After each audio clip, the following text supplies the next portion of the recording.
at the edge of the next worlds. So I've had a great life, discovered an effective way to love oneself and find love, understanding that if you don't know yourself, if you don't have a list of expectations of your future spouse and must-haves and must and must not do for that person, then you don't really know yourself, because it's through the mirror of them that you find a meaning for life, a purpose, a person to live for, a reason for moving forward and saving money and being healthy prior to being married and avoiding the wrong person, because intimacy is designed to attach people. It's designed to connect them. And everything that people do can be done in a context of efficiency and platonic means, where they can communicate via the internet or even web camera, not a date, because even a date is an intimate encounter. And if you want to be able to think clearly with no prior memories and attachments, and even if you have these prior intimate experiences, at least aim for an ideal for your future, for the future of children, and realize that if everyone comes together around one common interest, because that's what's separating us now, is there's so many different interests and hobbies and essentially things that people have as their religion, even if they don't think of it as a religion. But if our religion is surrounded around celebrating women, even LGBT men and everyone can celebrate and protect women. And if we can do so in such a way that also honors men, because women, I think, are more willing to experiment and are not as worried about what their future husbands think, and they're more willing to just rationalize and conform and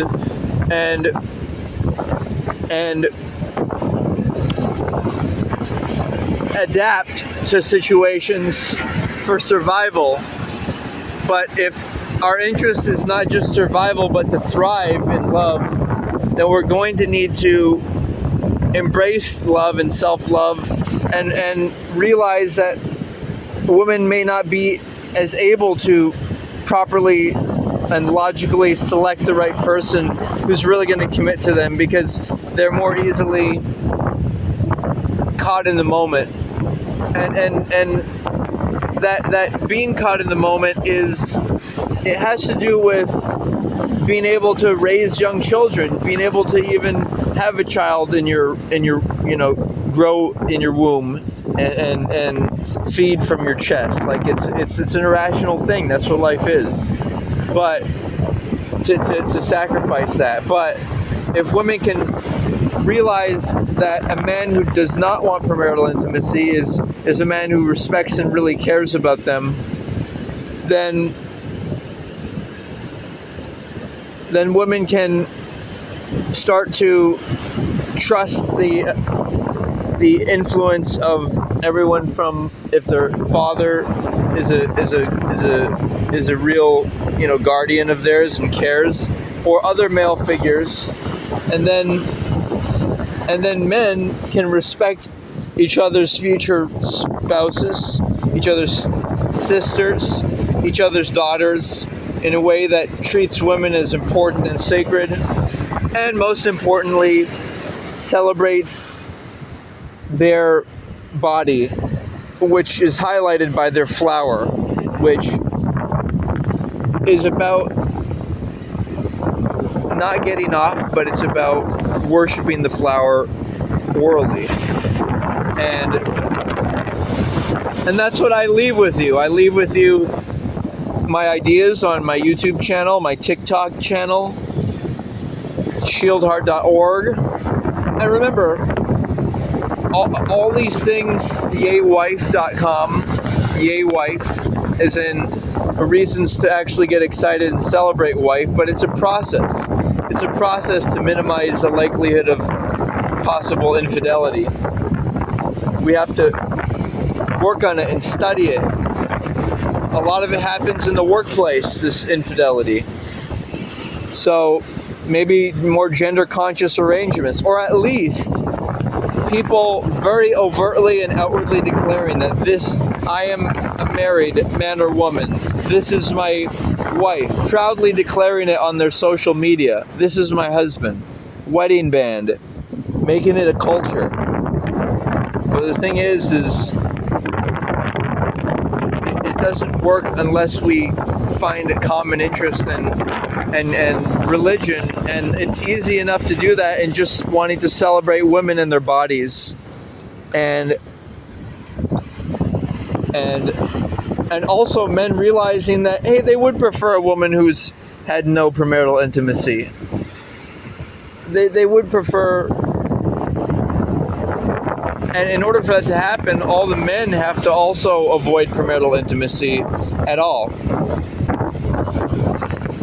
So with that understanding of love, and also lots of other little ideas, I've got everything from not labeling people your higher authority. If you label people your official psychologist or parent or grandparent, then it makes you subconsciously influenced by them and want to follow them at a subconscious level because you're labeling them as your authority. It creates a cognitive dissonance and a incongruence between your thoughts and what you really want and your actions. And part of this is beneficial as a younger person to have parents and everything that advise you and steer you. But it gets to a certain point where, and I think people learn who they really are around the age of what seems to be around 30, maybe.